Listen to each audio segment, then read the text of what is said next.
السلام عليكم وأهلا بكم في قناة ناسا لوجيك. الموضوع ديال اليوم مهم بزاف. كيفاش تعرف واش المرأة معجبة بك؟ النساء غالبا ما كيعبروش بشكل مباشر، ولكن كيعطيو إشارات صغيرة كتفضح الإعجاب ديالهم.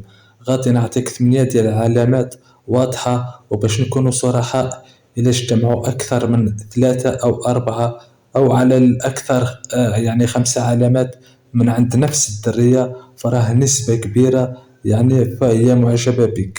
العلامة الأولى: العيون كتفضح كل شيء. المرأة تقدر تخبي بزاف ديال الحوايج، لكن عينيها صعيب يخبيو. إلا لاحظتي أنها كتشوف فيك بزاف مرات متكررة، وملي كتشوف فيها كتلقاها حيدات عينيها، هذه علامة قوية. وكتلاحظ أيضا أنها حتى ملي كتكون في مجموعة يعني عينيها كيقلبوا عليك وسط الناس بلا ما تحس. العلامة الثانية: الضحكة بلا سبب. المرأة إلا عجبها الراجل، الضحكة ديالها كتولي سهلة، ممكن تقول نكتة بسيطة وهي تبقى تضحك أكثر من اللازم، وحتى تقول كلام عادي منك يبان ليها مضحك. هذه طريقة غير مباشرة باش توريك باللي كتستمتع بالوجود ديالها معك. العلامة الثالثة: كتقلب ديما تفتح الهضرة معك. المرأة المعجبة كتحاول تدخل في الهضرة معك في أي موضوع حتى لو كان تافه. ممكن تسولك فين شريتي داك التيشيرت، شنو رأيك في الجو اليوم، رغم أن الأسئلة بسيطة، لكن الهدف ديالها يعني تطول التواصل معك. العلامة الرابعة: لغة الجسد. لغة الجسد كتقول بزاف.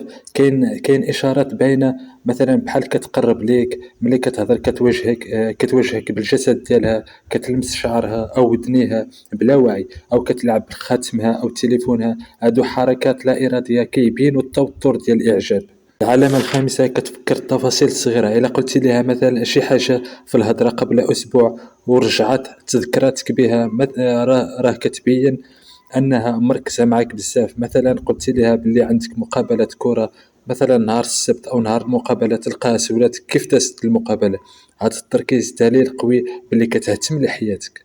العلامة السادسة: الغيرة الخفيفة. ممكن تبان هاد الغيرة ملي تذكر شي سمية بنت أخرى قدامها، كتشوف الملامح ديالها تبدلات، أو وهي كدير تعليق مثلا بحال عندك بزاف ديال الصديقات، حتى إن حاولت تبان أنها عادية، لكن غيرتها تفضحها. العلامة السابعة: المجاملات المستمرة. المرأة المعجبة ما كتفلتش الفرصة باش تمدحك، مرة على اللباس ديالك، مرة على الضحكة ديالك، مرة على الطريقة ديال الكلام ديالك. هاد الشي راه ماشي غير مجاملة عادية، بل إشارات إعجاب.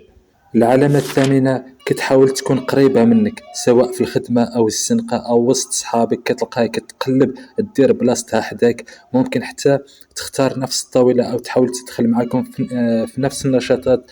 يعني القرب الجسدي علامة واضحة على الإعجاب. وفي الأخير إخواني، ماشي شرط تكون جميع العلامات موجودة، ولكن إلا لاحظتي 4 أو 5 على الأكثر ديال العلامات من عند نفس البنت، راه الإعجاب حاضر وبقوة. بزاف ديال الرجال كيبقاو حيرين، ولكن هاد الإشارات الصغيرة كتسهل الفهم. خلوا لي رأيكم في التعاليق، واش سبقتوا شفتوا أو عشتوا هاد العلامات في شي موقف. وما تنسوش الاشتراك يعني في قناة ناسا لوجيك باش يوصل لكم كل جديد.